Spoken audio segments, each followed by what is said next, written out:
இன்னைக்கு வீடியோவில் மோட்டார் வாகனங்கள் மோட்டார் வெஹிக்கிள்ஸ் சம்மந்தமாக நிறைய பேர் சந்திக்கக்கூடிய ஒரு காமனான ஒரு ப்ராப்ளம், நிறைய பேர் செய்யக்கூடிய ஒரு காமனான ஒரு தவறை பற்றி நம்ம இன்றைக்கி தெரிஞ்சுக்க போகிறோம். அதை ஃப்யூச்சரில் நம்ம யாரும் செய்யாத இருக்கிற அளவுக்கு நம்ம ஒரு சில விஷயங்கள் அதை பற்றி தெரிஞ்சுக்க போகிறோம். அதாவது ஒரு வெஹிக்கிள் சேல் பண்ணிட்டோன்னு வச்சுக்கோங்க. சேல் பண்ணிட்டா பெரும்பாலும் நிறைய பேர் அந்த ட்ரான்ஸ்ஃபர் ஃபார்மில் மட்டும் ஒரு கையெழுத்து போட்டு கொடுத்துட்டு அதே மாதிரி ஒரு டேக் டெலிவரி லெட்டர் மட்டும் எழுதி கையெழுத்து வாங்கிப்பாங்க. இப்போ வண்டியை பர்ச்சேஸ் பண்ணுறவங்க கிட்ட நிறைய பேர் வண்டி பர்ச்சேஸ் பண்ணுறவங்க அவங்க சொந்த யூஸ்க்காக பர்ச்சேஸ் பண்ணுறவங்க கூட போய் ரெஜிஸ்டர் பண்ணிடுவாங்க. ஆர்சி புக்கு அவங்க பேரில் மாற்றிப்பாங்க. ஆனால் ஒரு சிலர் இன்னொருத்தருக்கு சேல் பண்ணுறதுக்காக ஒரு வண்டியை பர்ச்சேஸ் பண்ணுறவங்கன்றது இருக்காங்க. ஸோ அவங்களுக்கு என்னென்னா செகண்ட் ஓனர் தேர்ட் ஓனர்ன்றச்சே செகண்ட் ஓனர்கிட்டேருந்து ஒரு வண்டி சேல் ஆகுதுன்னுச்சே அவங்களுக்கு அந்த வண்டியோட வேல்யூ குறையும்னு சொல்லிட்டு நினச்சிக்கிட்டு அவங்க என்ன பண்ணுவாங்க, அந்த டிரான்ஸ்ஃபரை ரெஜிஸ்டர் பண்ணாமலே இருப்பாங்க. ஸோ ஒரு ஸ்டேஜ் கழிச்சு அந்த டிரான்ஸ்ஃபர் ஆகிடுது, ஆனால் அது ரெஜிஸ்டர் ஆகலை. அந்த வண்டி எடுத்துகிட்டு ஓட்டிகிட்டு போகிறச்சு எதனா ஆக்சிடெண்ட் எதனா ஆச்சுன்னா யாருக்கு லைபிள்? ஏன்னா ஃபர்ஸ்ட் ஓனர் தான் ரெஜிஸ்டர்டு ஓனர். ஆனால் அவர் வண்டியை விற்றுட்டாரு, பணத்தை வாங்கிட்டாரு, டேக் டெலிவரி நோட்டு சைன் பண்ணிட்டாரு. பல நாட்கள் ஆயிருக்கலாம், ஏன்னா 6 மாதம் 1 வருஷம் கூட ஆயிருக்கலாம், அவங்க மறந்து கூட போயிருக்கலாம். ஸோ அந்த மாதிரி ஒரு சூழ்நிலையில் யார் ஆக்சுவலாக லைபிள் அப்படின்றத பார்க்குறதுக்கு தெரிஞ்சுக்கிறதுக்கு இந்த வீடியோ. இது சம்மந்தமாக புதுசாக இருக்கிற மோட்டார் வெஹிக்கிள்ஸ் ஆக்டில் என்னெல்லாம் விஷயங்கள் சொல்லப்பட்டிருக்கு, இது சம்மந்தமாக கோர்ட் என்னெல்லாம் பார்த்துருக்கு அப்படின்றதையும் இந்த வீடியோவில் நம்ம பார்க்க போகிறோம்.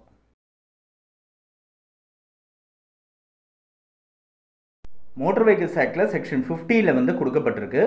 ஒரு வண்டியை ட்ரான்ஸ்ஃபர் பண்ணும்போது, வண்டியோட ஓனர்ஷிப் ட்ரான்ஸ்ஃபர் ஆகும்போது என்னெல்லாம் ஃபார்மாலிட்டிஸ் இருக்குதுன்னு சொல்லி செக்ஷன் 50ல் கொடுக்கப்பட்டிருக்கு. அதில் இருக்கிற அந்த டைம் பீரியட் டைம் ஃப்ரேமை மட்டும் இப்போ பார்த்தோம்னா வித்தின் ஸ்டேட், ஒரே ஸ்டேட்டுக்குள்ளே, ஏன்னா தமிழ்நாட்டுக்குள்ளேயே ஒரு வண்டியை வாங்கி விற்கிறாங்க அப்படின்னா ஃபார் எக்ஸாம்பிள் அவங்க 14 டேஸுக்குள்ளே அந்த வண்டியை ட்ரான்ஸ்ஃபரை ரெஜிஸ்டர் பண்ணி ஆகணும். ஸோ அந்த ட்ரான்ஸ்ஃபர் பண்ணுறவங்க விற்கிறவங்களும் அதை 14 டேஸ்க்குள்ளே ரிப்போர்ட் பண்ணி ஆகணும். அதே மாதிரி வண்டியை வாங்குறவங்களும் இமீடியட்டாக ரிப்போர்ட் பண்ணி ஆகணுன்றது செக்ஷன் 50ல் இருக்குது. இது வித்தின் தமிழ்நாடுவில் இருக்கிறதுக்கான ஒரு கெடு வித்தின் தமிழ்நாடுன்றதில் வித்தின் சேம் ஸ்டேட்டுன்னு பார்க்கும்போது 14 டேஸுன்றது அவங்க கொடுக்கப்பட்ட டைம் ஃப்ரேம். இதுவே இன்டர் ஸ்டேட் அப்படின்னு பார்த்தோம்னா 2 பர்டிகுலர் ஸ்டேட்டை தாண்டி ஒரு பர்டிகுலர் வேற ஒரு ஸ்டேட்டில் ஒரு வண்டியை விற்கிறாங்க அப்படின்னா ஃபார் எக்ஸாம்பிள் தமிழ்நாடுலேருந்து கர்நாடகாவுக்கு ஒரு வண்டியை விற்கிறாங்க, இல்லை தமிழ்நாடுலேருந்து பாண்டிச்சேரிக்கு ஒரு வண்டியை விற்கிறாங்க அப்படின்னா 45 டேஸுக்குள்ளே அந்த டிரான்ஸ்ஃபருக்கு அதுக்கு ஒரு என்ஓசின்னு ஒன்று இருக்குது. அந்த என்ஓசியை செக்ஷன் 48க்கு அதுக்குன்னு தனியாக அந்த என்ஓசிக்கு தனியாக ஒரு ப்ரொசீஜர்ஸ்லாம் இருக்குது. அந்த என்ஓசியை 45 நாளைக்குள்ளே அந்த என்ஓசியை கொடுத்து ரிப்போர்ட் பண்ணி ஆகணும் அந்த ரெஜிஸ்டரிங் அத்தாரிட்டிக்கு. அதே 45 நாளைக்குள்ளே ரிப்போர்ட் பண்ணி ஆகணும். ஒரு வேளை என்ஓசி 45 நாளைக்குள்ளே கிடைக்காததுனால ரிப்போர்ட் பண்ண முடியாத சூழ்நிலை ஏற்பட்டதுன்றது எக்ஸ்கியூஸ் கிடையாது. என்ஓசிக்கு அப்ளை பண்ணப்பட்டிருக்கு, அதுக்கான ஈவன் போஸ்டல் டெலிவரி கார்டு கூட அக்செப்டபிள், அதுக்கான ஃபீஸ் எல்லாம் கட்டியாச்சு, என்ஓசி அப்ளை பண்ணப்பட்டிருக்கு, அதுக்கான ப்ரூஃப் எல்லாம் சேர்த்து சப்மிட் பண்ணி 45 நாளைக்குள்ளே ரெஜிஸ்டரிங் அத்தாரிட்டிக்கு சப்மிட் பண்ணும். ஸோ இதை செஞ்சால் தான் அந்த டிரான்ஸ்ஃபர் கம்ப்ளீட். இல்லைன்னா பணம் வாங்கியிருந்தாலும் கூட அந்த வண்டி டேக் டெலிவரி நோட்டில் சைன் பண்ணியிருந்தாலும் கூட இவர் தான் ரிஜிஸ்டர்டு ஓனர், அதாவது வண்டி யார் பேரில் ஆர்சி புக் இருக்கோ அவர் தான் ரிஜிஸ்டர்டு ஓனர்னு கருதப்படும். சட்டத்தோட பார்வையில் அவர் தான் ஓனர். ஸோ எதனா ஒரு ஆக்சிடெண்ட் நடந்ததுன்னா அந்த வண்டியோட ஓனர் லைபிள் அப்படின்னு ஆயிடுறது. அதனால ரொம்ப முக்கியமாக தெரிஞ்சுக்க வேண்டியது இந்த செக்ஷன் 50 கீழே இருக்கிற விஷயத்த கம்ப்ளை பண்ணியே ஆகணும். இது சம்மந்தமாக ஹிமாச்சல் பிரதேஷ் ஹைகோர்ட்டில் ஒரு ஜட்ஜ்மெண்ட் ஒன்று வந்தது. அதை பற்றி ஒரு ஷார்ட்டாக நம்ம பார்ப்போம், அதை என்ன அப்சர்வ் பண்ணியிருக்காங்கன்றதை மட்டும் பார்ப்போம்.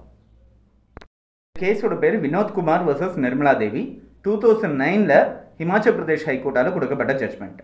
இந்த ஜட்ஜ்மெண்ட்டில் சொல்லப்பட்டிருக்கு செக்ஷன் 50ல் டீட்டெயில்டாக ஒரு சில ப்ரொசீஜர்ஸ்லாம் கொடுக்கப்பட்டிருக்கு. ஸோ இப்படி தான் ட்ரான்ஸ்ஃபர் பண்ணணுன்றது கொடுக்கப்பட்டிருக்கு. அந்த செக்ஷன்ஸில் இருக்கிற ப்ரொசீஜர்ஸ்லாம் கம்ப்ளை பண்ணாத பட்சத்தில் அந்த ட்ரான்ஸ்ஃபர் கம்ப்ளீட் கிடையாது. பணம் வாங்கியிருந்தாலும் கூட அந்த பணத்தை வாங்கிட்டு அது டேக் டெலிவரி நோட் எடுத்துக்கிட்டாலும் கூட அவர் தான் ஓனருன்றதுக்கான கம்ப்ளைண்ட்ஸ் இன்னும் நடக்கலை. இவர் தான் ரிஜிஸ்டர்டு ஓனராகவே இருக்கார் அந்த வண்டியை விற்றவர். ஸோ இந்த பர்டிகுலர் கேஸில் அந்த விற்றவரும் சரி வாங்கினவரும் சரி அந்த லோக்கல் ரெஜிஸ்டர் ஆஃபீஸில் இந்த சேலை ரிப்போர்ட் பண்ணுறதுக்கு எந்த விதமான ஸ்டெப்ஸும் எடுக்காதது தெரியுது.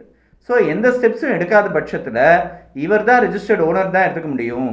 இவர் ஒருத்தருக்கு கைமாற்றிட்டாருன்றத சட்டத்தோட பார்வையில் எடுத்துக்க முடியாது.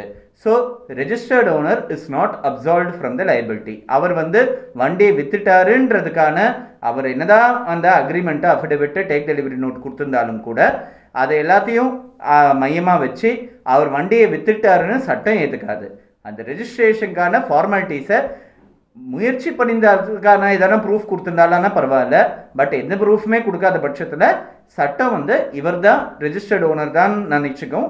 சட்டம் வந்து இவர் ரெஜிஸ்டர்ட் ஓனர் இல்லைன்னு சொல்லி இவரோட ஆர்கியூமெண்ட்டை வந்து ஏற்றுக்காது அப்படின்னு சொல்லி இந்த பர்டிகுலர் கேஸில் வந்து சொல்லியிருக்காங்க. ஸோ சட்ட ரீதியாக பார்த்தா இவர் தான் ஓனர்.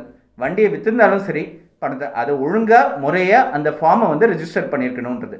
ஸோ இப்போ வண்டி விற்கும்போது ரொம்ப முக்கியமாக நம்ம தெரிஞ்சுக்க வேண்டியது அந்த சம்மந்தப்பட்ட ஆர்டிஓ ஆஃபீஸில் இந்த வண்டியை விற்றதுக்கான விஷயங்களை வந்து சப்மிட் பண்ணணுன்றது முக்கியமாக தெரிஞ்சுக்க வேண்டியது. அதே மாதிரி வண்டியை வாங்குறவங்க கிட்ட ஆதார் கார்டு அவங்களுக்கான ப்ரூஃபை வாங்கிடணும், டெலிவரி நோட்டை வாங்கிடணும், ஒழுங்காக முறையாக இமீடியட்டாக ரெஜிஸ்டர் பண்ணி கொடுத்துடணும் அப்படின்றது தெரியும்.